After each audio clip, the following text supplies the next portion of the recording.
मैं सबसे पहले गोकुल सिंह स्मारक महाविद्यालय परिवार की ओर से आज की ऑनलाइन क्लासेस में आप सभी बच्चों का तहे दिल से स्वागत करता हूं, अभिनंदन करता हूं, मोस्ट वेलकम करता हूं।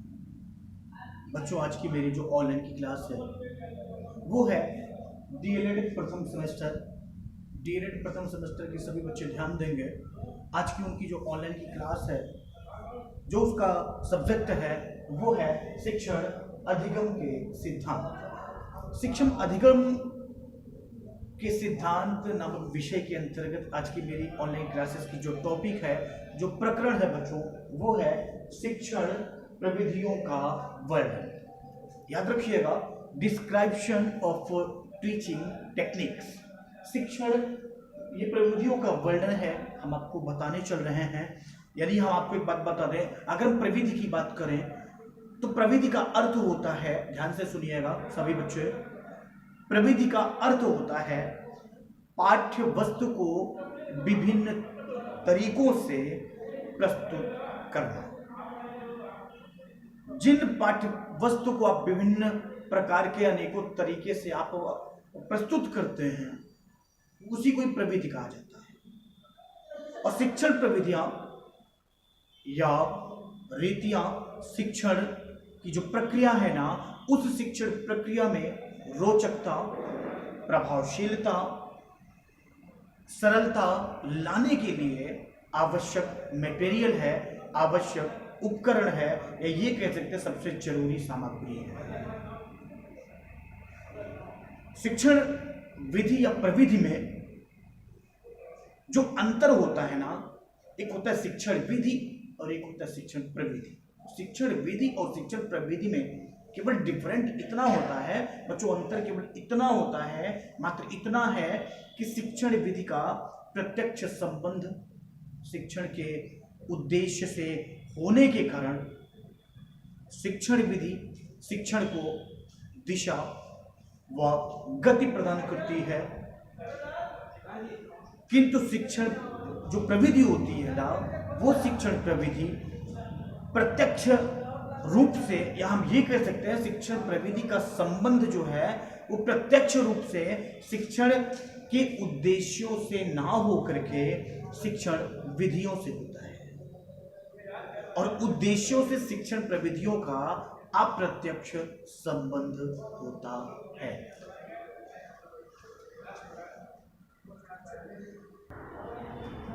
बच्चों, मैं आपको एक बात ये भी बता दूं, शिक्षण जो प्रविधि है ना, वो शिक्षण प्रविधि विद्यार्थियों के सम्मुख समस्त पाठ्य सामग्री को शिक्षक द्वारा प्रस्तुत करने का एक ढंग है।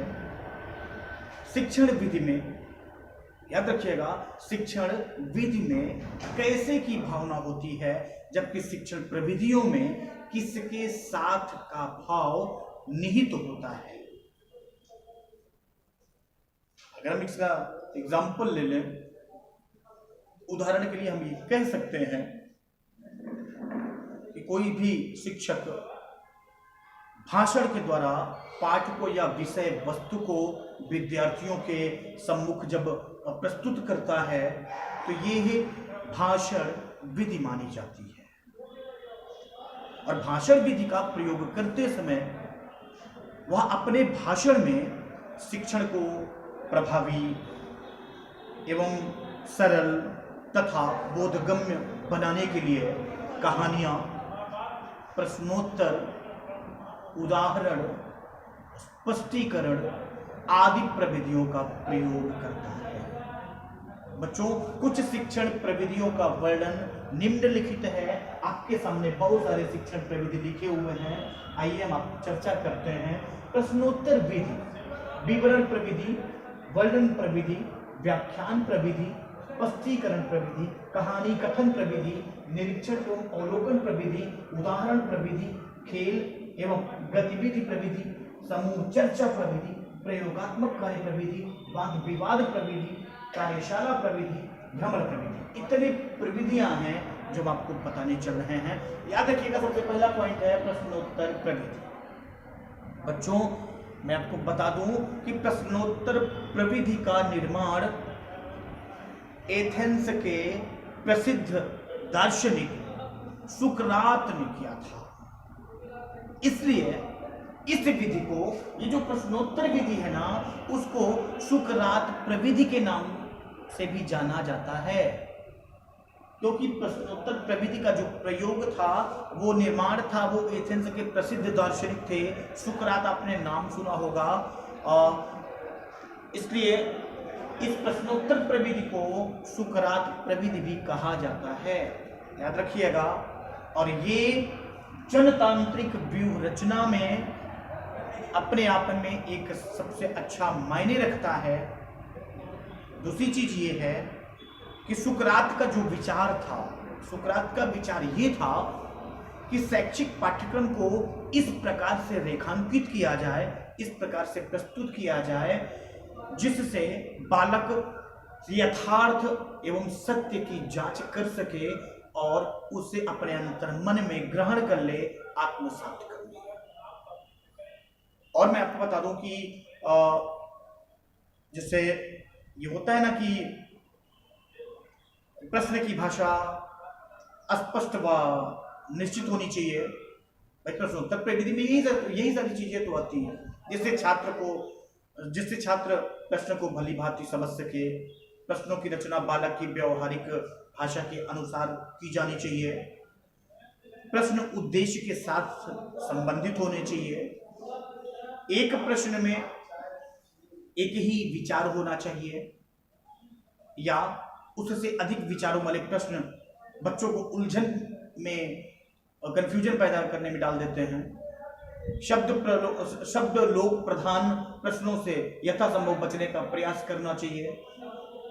प्रश्न शिक्षण स्तर के अनुकूल होने चाहिए। प्रश्नों में क्रमबद्धता होनी चाहिए। ये सारी चीजें हैं प्रश्नोत्तर प्रविधि।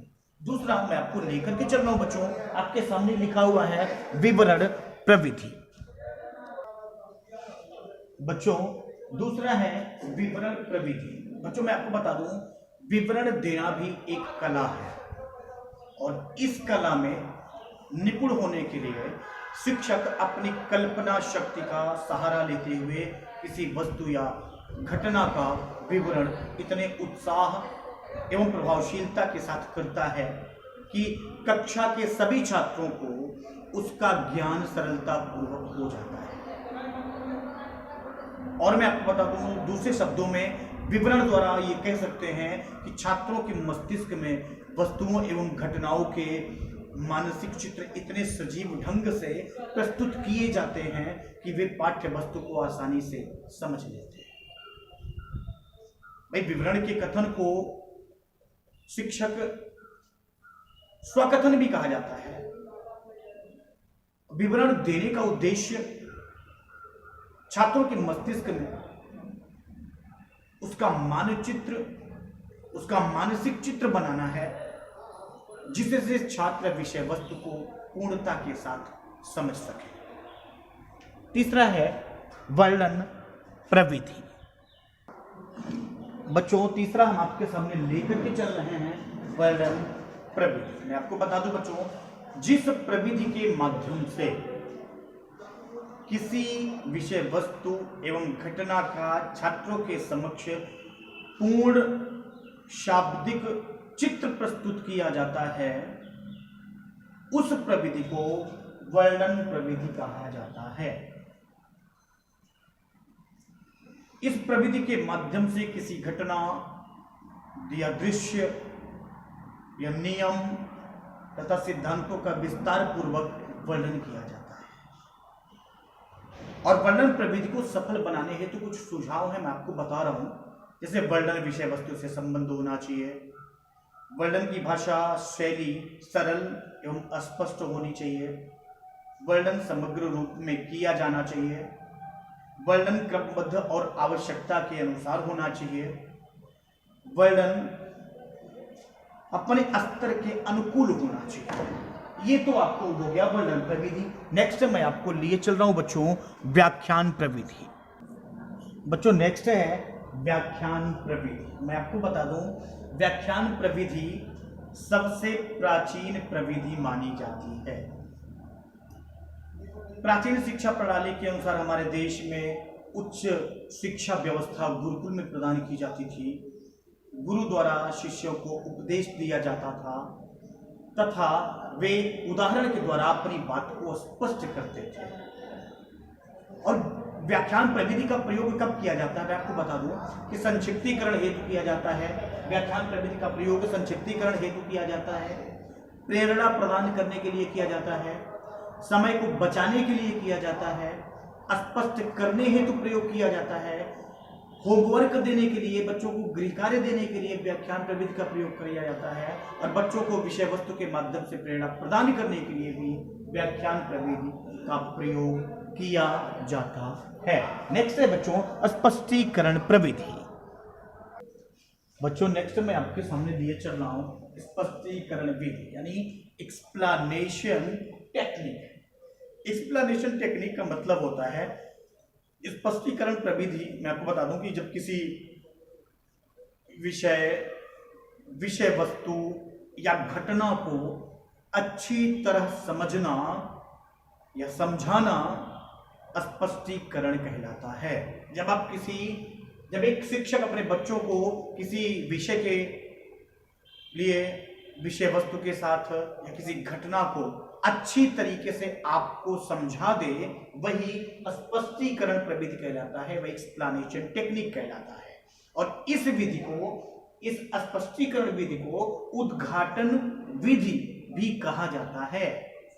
और ये स्पष्टीकरण विधि, उद्घाटन विधि अधिकतर जटिल विषयों को सरल रूप से बोधगम्य बनाने के काम आती है। नेक्स्ट है बच्चों कहानी कथन प्रविधि। बच्चों नेक्स्ट है कहानी कथन प्रविधि, स्टोरी टेलिंग टेक्निक। कहानी कथन प्रविधि को कथावाचन प्रविधि भी कहा जाता है। और इस प्रविधि का जो प्रयोग होता है ना, वो छोटी कक्षाओं तक ही सीमित है। उच्च कक्षाओं में इस प्रविधि का प्रयोग तभी संभव है जब शिक्षक अपने विषय का अच्छा जानकार हो, और इसे मनोवैज्ञानिक प्रविधि भी कहा जाता है। मैं आपको बता दूं बच्चों कि कहानी ये जो कथन प्रविधि है ना, उसे कथावाचन प्रविधि कहते हैं। और कथावाचन प्रविधि में जैसे छात्रों में सृजनात्मकता क्षमता का विकास करना, छात्रों में नैतिक मूल्यों का विकास करना, छात्रों में कल्पना एवं स्मरण शक्ति का विकास करना, छात्रों के शब्द भंडार में बढ़ोतरी करना, वृद्धि करना, छात्रों में मौखिक अभिव्यक्ति को विकसित करना, छात्रों में सद्गुणों एवं सद प्रवृत्तियों को विकसित करना। नेक्स्ट है निरीक्षण एवं अवलोकन प्रविधि। बच्चों नेक्स्ट है निरीक्षण एवं अवलोकन प्रविधि, ऑब्जर्वेशन टेक्निक। इस प्रविधि का जो प्रारंभ हुआ था वो 19वीं शताब्दी के सबसे लास्ट में मुख्य तौर से परंपरागत प्रविधियों का, या ये कह सकते हैं कि परंपरागत प्रविधियों को दोष मुक्त करने के लिए हुआ था। और निरीक्षण विधि ज्ञान प्राप्ति की एक महत्वपूर्ण विधि है। और इस प्रविधि में अध्यापक स्वयं किसी समस्या या परिस्थिति के विषय में टीका टिप्पणी ना करके बालक को निरीक्षण करने के लिए उत्साहित करता है। निरीक्षण प्रविधि की अगर हम प्रकार की बात करें तो वो दो प्रकार होता है, एक होता है औपचारिक, दूसरा होता है अनौपचारिक। औपचारिक निरीक्षण वह निरीक्षण है जिसमें निरीक्षणकर्ता विषय के व्यवहार का निरीक्षण नियंत्रित परिस्थितियों में योजनाबद्ध तरीके से संपादित करना है। और अनौपचारिक का जो निरीक्षण है, अनौपचारिक निरीक्षण वो निरीक्षण है जिसमें निरीक्षणकर्ता विषयी के व्यवहार का निरीक्षण बगैर किसी पूर्व निश्चित योजना के अनियंत्रित परिस्थितियों में करता है। नेक्स्ट बच्चों आपके सामने है एग्जाम्पल टेक्निक, उदाहरण प्रविधि। बच्चों नेक्स्ट है एग्जाम्पल टेक्निक, उदाहरण प्रविधि। उदाहरण प्रविधि का शिक्षण में बहुत ही महत्वपूर्ण स्थान होता है, क्योंकि उदाहरण के ही माध्यम से, एग्जाम्पल्स के ही माध्यम से शिक्षक पाठ को रोचकता प्रदान करता है और पाठ को रोचक एवं ग्राह्य बनाने में सफल होता है। ये प्रविधियां हैं एग्जाम्पल प्रविधि के लिए। आपने बहुत सारे उदाहरण देखे भी होंगे, जैसे होता है मौखिक उदाहरण, प्रदर्शनात्मक उदाहरण। अगर हम उदाहरण प्रविधि के उद्देश्यों की बात करें ना, तो उदाहरण प्रविधि के बहुत सारे उद्देश्य हैं, जैसे छात्रों को प्रेरणा प्रदान करना, छात्रों का ध्यान पाठ्य पुस्तक की तरफ आकर्षित करने के लिए करना, छात्रों के अनुभव को विकसित करने के लिए करना, पाठ्य वस्तु को बोधगम्य बनाने के लिए उदाहरण का प्रयोग होता है, और ज्ञात विचार वस्तु घटनाओं का संबंध अज्ञात विचार वस्तुओं तथा घटनाओं को स्थापित करने के लिए उदाहरण प्रविधि का प्रयोग होता है। नेक्स्ट है खेल या गतिविधि प्रविधि। बच्चों मैं आपको बता दूं, खेल प्रविधि की भी बहुत सारी विशेषताएं हैं। इस प्रविधि के अंतर्गत जो है खेल के माध्यम से शिक्षा देने की व्यवस्था की जाती है। और दूसरी चीज ये है कि ये विधि बालकों को उसी उत्साह से सीखने की क्षमता देती है जो उनमें स्वाभाविक रूप से पाई जाती है, और इसे क्रीड़ा विधि भी कहा जाता है, क्रीड़ा विधि। और खेल प्रविधि में बालकों की रुचि और क्रिया को महत्व दिया जाता है। इसके प्रयोग द्वारा अधिक अस्थायी हो जाता है। खेल प्रविधि के माध्यम से कठिन विषय को भी सरल व रुचिकर बनाया जा सकता है। खेल के द्वारा अधिगमकर्ता में सामाजिकता की भावना विकसित की जाती है। खेल के द्वारा बालकों में समन्वय, सद्भावना, सहयोग की भावना का विकास होता है। नेक्स्ट है समूह चर्चा प्रविधि। बच्चों मैं आपको बता दूं, समूह चर्चा जो प्रविधि होती है ना, ये समूह चर्चा में बौद्धिक मनोरंजन किया जाता है, और इसका आधुनिक अर्थ है कि वह सभा जिसमें एक टॉपिक पर, एक प्रकरण पर वक्तागण अपने विचार प्रस्तुत करते हैं, और इसके अंतर्गत, इसी समूह चर्चा प्रविधि के अंतर्गत एक क्रम में टॉपिक संबंधी विचारों को प्रस्तुत करने का आयोजन किया जाता है, और किसी विशिष्ट प्रकरण पर कोई भी व्यक्ति अपने विचारों को प्रस्तुत कर सकता है। ये समूह चर्चा प्रविधि का नियम है। बच्चों नेक्स्ट है प्रयोगात्मक प्रविधि। ये समस्या समाधान की सबसे उत्तम विधि है, और इसमें समस्या का समाधान प्रयोग के आधार पर किया जाता है। उच्च शिक्षा में इसका शैक्षिक महत्व बहुत तेजी के साथ बढ़ता है। बच्चों को प्रैक्टिकल के माध्यम से हर चीज को अवगत कराते हैं। नेक्स्ट है वाद विवाद प्रविधि। हम किसी भी कक्षा में जब सफल कार्य करते हैं ना, तो बच्चों से वाद विवाद करवाते हैं। हम बच्चों से प्रश्न करते हैं, बच्चे उत्तर देते हैं, बच्चे आपस में भी करते हैं। तो वाद विवाद के भी द्वारा टीचिंग को एक प्रविधि अच्छी मानी जाती है। कार्यशाला प्रविधि। बच्चों को जैसे हम कोई थ्योरी लिखवाते हैं ना, तो उस थ्योरी के साथ साथ उन्हें हम अपने बच्चों को प्रैक्टिकल के को भी देते हैं। जैसे हर चीज थ्योरी नहीं होती, बच्चों को प्रैक्टिकल करने का मौका मिलेगा तो वो कुछ करेंगे, वो तभी आगे बढ़ेंगे।